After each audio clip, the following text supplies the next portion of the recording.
You're not going to park your car and just saunter out to the beach. If you want to get out where it's pretty cool and just pretty in general on Lake Michigan, you're going to have to be prepared to work for it.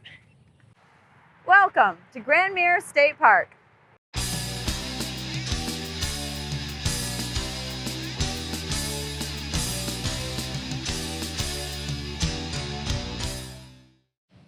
Grandmere State Park is located very southwest corner of Michigan, way down here, almost Indiana.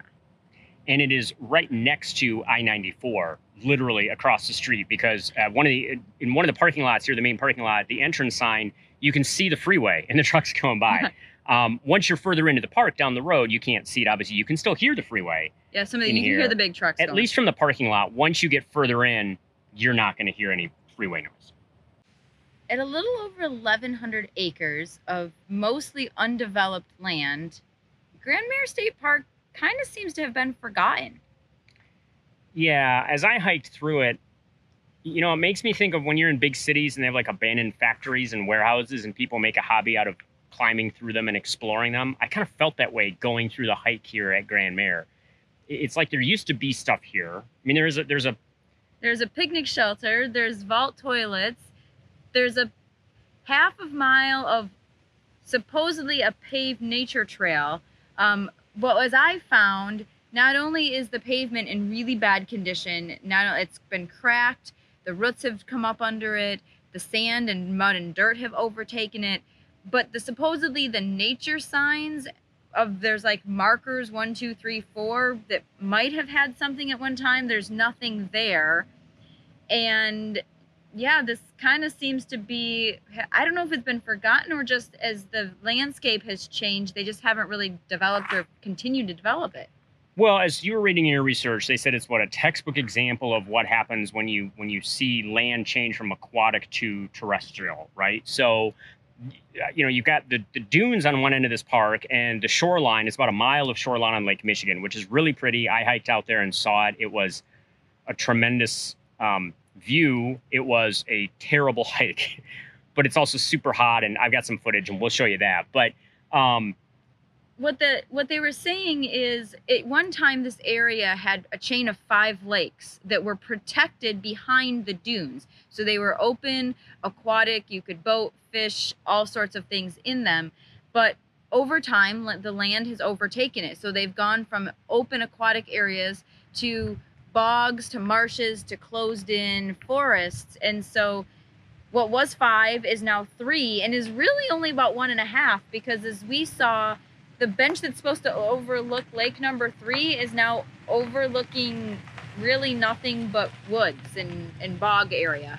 Right, and along the trail at one point, there is a bench buried in the sand up to the seat. So oh, goodness. At first I walked up and I thought it was like a barrier, like they didn't want you to go on this trail. And I realized, no, it's the remains of a bench, and that's all that's left showing. So the dunes have been moving in, the land has been moving in everywhere and taking out these lakes. So, you know, I don't want to discourage people from coming here. I just want you to be prepared for what you're going to find, which isn't a lot of anything. It is sort of the park that was. Right, and I think some of that, as we have seen in other places, there used to be a beach here, but erosion has taken, and the water levels have taken that away. And so you're going to end up with a drop-off, because I was reading some reviews online, and people said they love this place because it's super secluded and not very populated in terms of the other 2 state parks that are in this area that are very, very busy on a hot day like today. So if this is a place you want to come, it would be fine. You just have to know that that hike through the sand is going to be torture on your feet, on your body. I mean, we should note it is 95-ish degrees today with a real feel of 106. So today might not have been the best day, but it was what we had available. So we're here, but I don't think it would really matter. Hot sand is hot sand. Well, I made it to the beach and to Lake Michigan.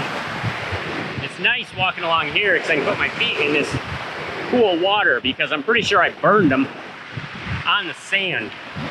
Doesn't help that it's almost 100 degrees out today. That sand is hot on that dune part of the trail.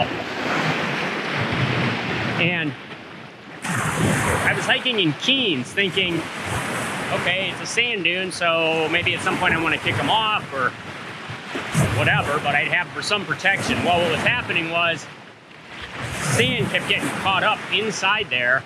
I think that's what made it worse. I should have probably just taken them off and moved a little faster. That was some hot sand. I'm gonna walk down the beach here a little ways and see if there is another path out. Jessie said she read somewhere that the locals don't take the main path, but that's the hardest way to go. And it's a pretty good climb. I would say the main route is deceiving at first, and then not for the timid once you hit the dune. It is pretty out here, but you're gonna have to work to get out here to enjoy it. One thing about hiking on sand dunes on the edge of a Great Lake, you can usually figure out where your car is at by putting the lake at your back, going in the opposite direction for a while. And eventually the dune should end, and it did in this case, on a wooded trail that I've not been on. This is not the main path. I'm hoping this is one of those local trails that the locals say, don't be silly, don't go the hard way. The main path is the hard way. You have to take one of the side trails. So I'm on a side trail. Guess we'll see how this turns out. I'm trying to make my way back to Jessie, who's at the van. She's still on the mend from pulling her Achilles tendon and or straining it, something. She didn't tear it. It's a pull, it's a strain, it's something. It hurt. And sports medicine doc has her up and around, walking on it, trying to use it as much as possible. And that's the way to recovery. But doing this hike today was out of the question. She walked down the main path with me a little bit, and then it started to get muddy, and then I knew she wasn't gonna be able to do the dunes, and I'm glad she didn't try. This is a pretty good workout. While Ari is off hiking the dunes, I'm doing another fun activity. Something we haven't really talked about much or at all because it wasn't on our list of things to do. But as part of the state park's 100 centennial, they're doing a special geocaching project. So they have 100 geocaches set up throughout the state parks. And from now until 2022, I believe it is, you can go to 100 state parks and find 100 geocaches. And I know that's something that a lot of people love to do. We hadn't had time to do a lot of them just because we'd been on such a rush to get to all 103 state parks, as well as the fact that we started our trek in January and the state park's geocache system didn't start until, I think it was May, when the actual centennial happened in May. So we had already visited a good chunk of the state parks before it even came out. But I found one today and I thought I would show it to you. So here is the geocache at Grandmere State Park. And in order to actually make this work, you have to have downloaded an app on your phone, and then it will provide you hints and geolocations through GPS that you can use to find it. Now this one was actually just off the trail, so you really didn't need a whole lot of GPSing to get this one, but you do have to have the app in order to have the code to unlock the geocache. So what do you find when you get in here? This lovely little box. See if I can get it out here.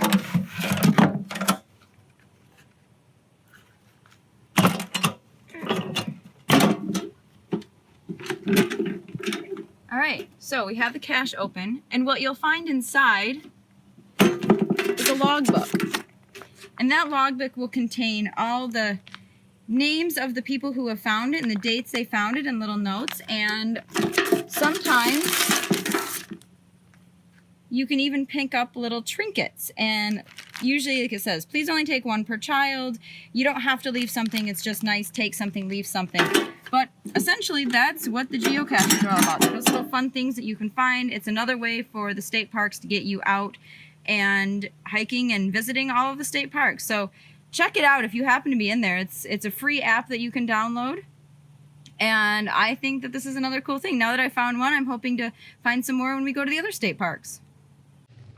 Okay, so by following one of the side trails and periodically checking my compass on the phone, figure out where I was at and which way I was headed, I took a couple of correct turns and ended up at the main path. So I am back at the main path in the big muddy section. So I made it out. Now it's just a matter of hiking down this back to the parking lot.